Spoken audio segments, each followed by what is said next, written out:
El golpe de revés en el tenis es un golpe fundamental y la base de juego de ataque de muchos jugadores. Sirve para desplazar al contrario y en ocasiones forzarlo a subir a la red. Este movimiento lo vamos a analizar en tres fases.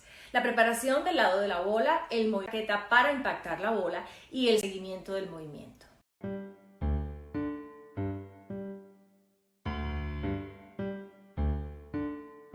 En la fase de preparación, el cuerpo está en espera, pero siempre están activadas las articulaciones de miembro superior. La articulación glenohumeral es la unión entre la cabeza del húmero y la cavidad glenoidea de la escápula. Es una articulación sinovial, posee 3 grados de libertad moviéndose en los 3 planos y ejes del espacio. En el eje transversal y el plano sagital se permiten movimientos de flexión y extensión. En el eje antero-posterior y plano frontal, los movimientos de abducción y aducción. En el eje longitudinal y plano transversal, los movimientos de rotación interna y rotación externa.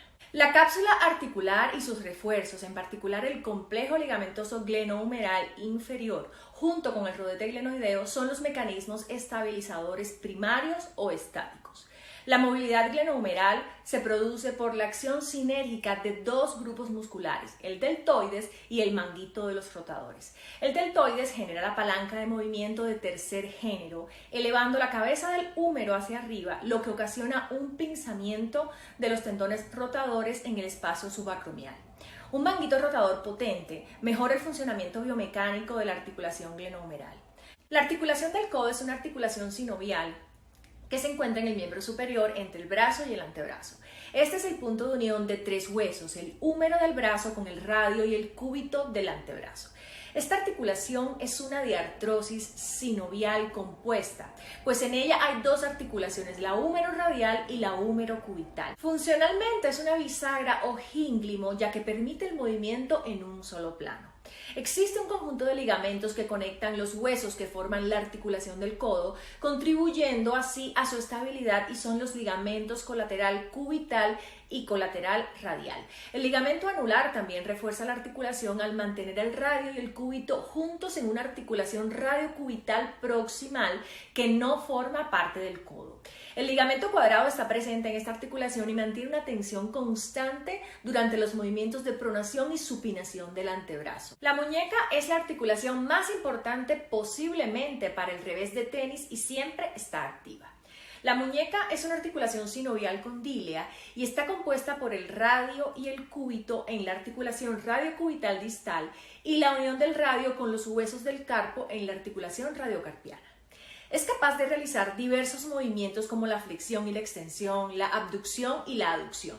Los movimientos de la mano son producidos por los músculos intrínsecos y los músculos extrínsecos. Los movimientos de la muñeca siempre son combinados y se producen por los procesos de contracción y relajación de músculos agonistas y antagonistas en dependencia de cada movimiento. La articulación coxofemoral es una articulación sinovial esferoidea que conecta la cintura pélvica a la extremidad inferior.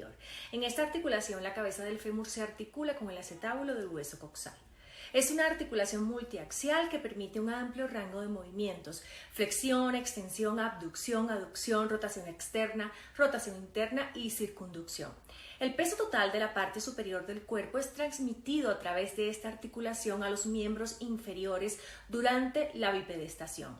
Los ligamentos de la articulación coxofemoral están divididos en 2 grupos, capsulares e intracapsulares. Los ligamentos capsulares son ligamentos intrínsecos de la cápsula articular y son los ligamentos iliofemoral, pubofemoral e isquiofemoral. Los ligamentos intracapsulares están dentro de la cápsula e incluyen al ligamento transverso del acetábulo y al ligamento de la cabeza del fémur. La rodilla es una articulación sinovial que conecta 3 huesos, el fémur, la tibia y la rótula. Es un gínglimo complejo compuesto por 2 articulaciones, la articulación tibiofemoral y la articulación femororotuliana, de tipo sinovial, compuesta, compleja y modificada. La tibia femoral es de superficie cóncava y se desliza sobre otra convexa alrededor de 2 ejes, clasificándola como biaxial y bicondilia. Los movimientos de la articulación de la rodilla se agrupan en 3 categorías. Primero, los movimientos primarios, que son flexión y extensión. Segundo, los movimientos accesorios, que son la rotación medial y lateral. Por último, los 3 movimientos de traslación, la aducción y abducción, formando el grupo de los movimientos funcionales. La distribución de los ligamentos extracapsulares e intracapsulares, así como la extensión de músculos que cruzan la articulación, proporcionan la estabilidad tan necesaria que contrarresta el considerable estrés biomecánico que se ejerce sobre la articulación. Los meniscos son placas fibrocartilaginosas en forma de media luna o de C que se encuentran entre las carillas articulares del fémur y la tibia, los cuales proporcionan la congruencia y la absorción de impacto.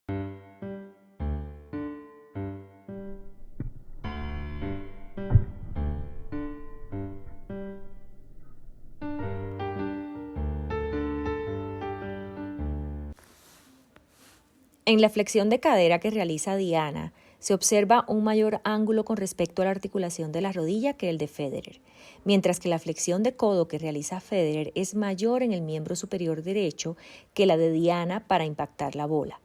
Además, se observa que la distancia y altura de la bola es distinta para cada jugador, al igual que su postura. En el miembro superior, la raqueta es sostenida por el puño de la mano dominante y la mano no dominante sostiene el cuello de la raqueta. A medida que se acerca el momento del impacto, se produce una mayor estabilidad en la muñeca por medio de los músculos flexores y extensores de la muñeca y una correcta empuñadura por medio de los músculos flexores de los dedos. Se prepara el tronco para realizar una rotación, la cual genera que las extremidades superiores se muevan en dirección opuesta al cuerpo, facilitando de esta manera la aceleración del brazo y del antebrazo. En todas las fases se realiza una rotación del tronco por medio de los músculos oblicuo externo, oblicuo interno y el transverso. En la primera fase nos encontramos en un plano sagital aplicando una palanca de tercer grado con una cadena muscular cruzada donde la articulación del hombro y del codo se realizan movimientos de flexión. Los músculos de flexión del brazo tenemos el pectoral mayor, el deltoides en su porción anterior, como sinergistas el coracobraquial, el bíceps braquial, como antagonistas el redondo mayor, dorsal ancho, deltoides en su porción posterior, estabilizadores subescapular, infraespinoso, flexión de antebrazo, agonistas, bíceps braquial, sinergistas, braquial, braquial radial, pronador redondo, antagonistas el tríceps braquial, ancóneo, estabilizadores el supinador largo y epitrocleares. Primera fase de miembro inferior. Cuando hay una flexión en la articulación coxofemoral, la cadera tiene una anteversión. Los músculos agonistas con una contracción concéntrica son el recto femoral y psoas ciliaco. Los músculos antagonistas con una contracción excéntrica son glúteo mayor e isquiotibiales. En el grupo de los sinergistas o colaboradores están el glúteo medio y menor, tensor de la fascia lata, sartorio y finalmente los estabilizadores que son el piriforme, glúteo medio y obturadores internos. En la cadera hay una leve rotación de la articulación coxofemoral externa hacia la derecha.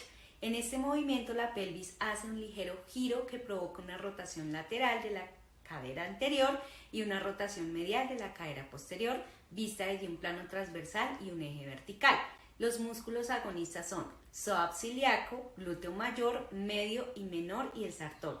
Los sinergistas son fascia lata, glúteo menor, abductor mayor. Antagonistas piriforme, glúteo mayor e isquios. En los estabilizadores el glúteo medio, pectíneo y aductores. Esta ligera rotación de cadera y tronco hacia la derecha o izquierda se da gracias a que el pie está firme sobre el suelo y la articulación de la rodilla hace una leve flexión en la que intervienen los siguientes músculos. Agonistas los isquiotibiales, antagonistas cuádriceps femoral, sinergistas sartorio, grácil y tensor de la fascia lata. En los estabilizadores el popliteo, gastrocnemios y en este movimiento se observa en un plano sagital con eje transversal. En la fase de impacto se observa que los ángulos de Federer son menores que los de Diana, tanto en miembros superiores como inferiores. La altura en la que se realiza el golpe es mayor en Diana y por eso el ángulo de flexión es mayor.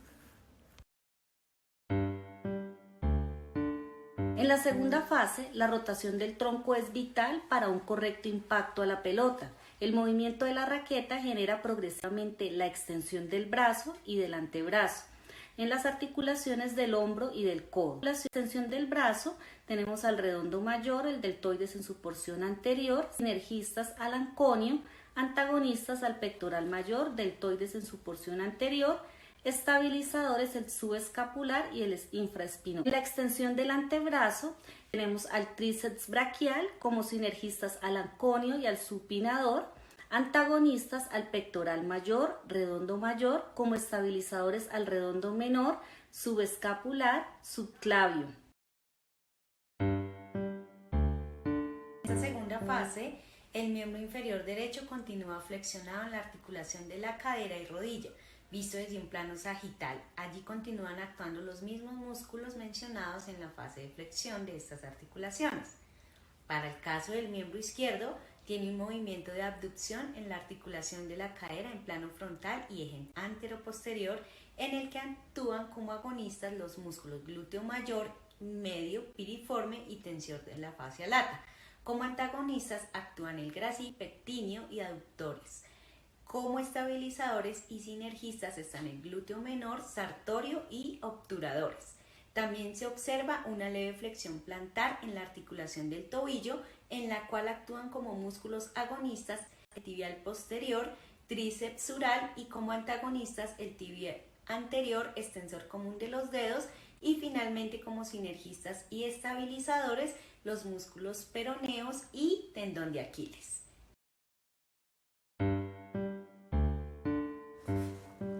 En la última fase se observa que el ángulo obtenido en la extensión del miembro superior es mayor en Diana que en Federer y el ángulo de extensión de la articulación de la rodilla es mayor en Federer que en Diana, mientras el ángulo de la leve flexión de cadera en los jugadores es casi el mismo. En la tercera fase se continúa con el movimiento de extensión de la fase 2, la cual continúa aumentando el rango de movimiento en conjunto con la supinación del antebrazo, aducción de muñeca y extensión de la misma. Se equilibra el cuerpo, la mano no dominante ligeramente hacia atrás, con una palanca de tercer grado en las articulaciones del hombro, codo y muñeca. En la supinación del antebrazo tenemos al supinador, sinergistas al bíceps braquial, antagonistas el pronador cuadrado, pronador redondo. Como estabilizadores el bíceps braquial, en la aducción de muñeca el flexor radial del carpo, sinergistas al extensor radial, corto del carpo, aductores largos del pulgar, antagonistas extensor cubital del carpo y flexor cubital del carpo, estabilizadores cubital anterior, extensión de la muñeca, tenemos extensor común de los dedos, extensor radial largo y corto del carpo, sinergistas el extensor cubital del carpo, como antagonistas el palmar largo, pronador redondo, flexor radial del carpo, flexor cubital del carpo, y como estabilizadores el extensor radial corto y largo del carpo. Se finaliza con una completa extensión y aducción del brazo. Tercera fase. En esta última fase continúa el movimiento de flexión en las articulaciones de la cadera y la rodilla del miembro inferior derecho en plano sagital, mientras que en el miembro inferior izquierdo hay nuevamente una flexión en la articulación de la cadera donde intervienen los músculos mencionados en la fase 1. Además hay una extensión de la articulación de la rodilla donde actúan como agonistas los isquiotibiales, los antagonistas el cuádriceps femoral y los sinergistas tensor de la fascia lata, sartorio y grácil. Sus estabilizadores el popliteo y gastrocnemius. Finalmente hay una flexión plantar donde actúan los músculos mencionados durante la fase 2. Y esto es todo, espero que les haya gustado, hayan aprendido y nos vemos en un próximo video.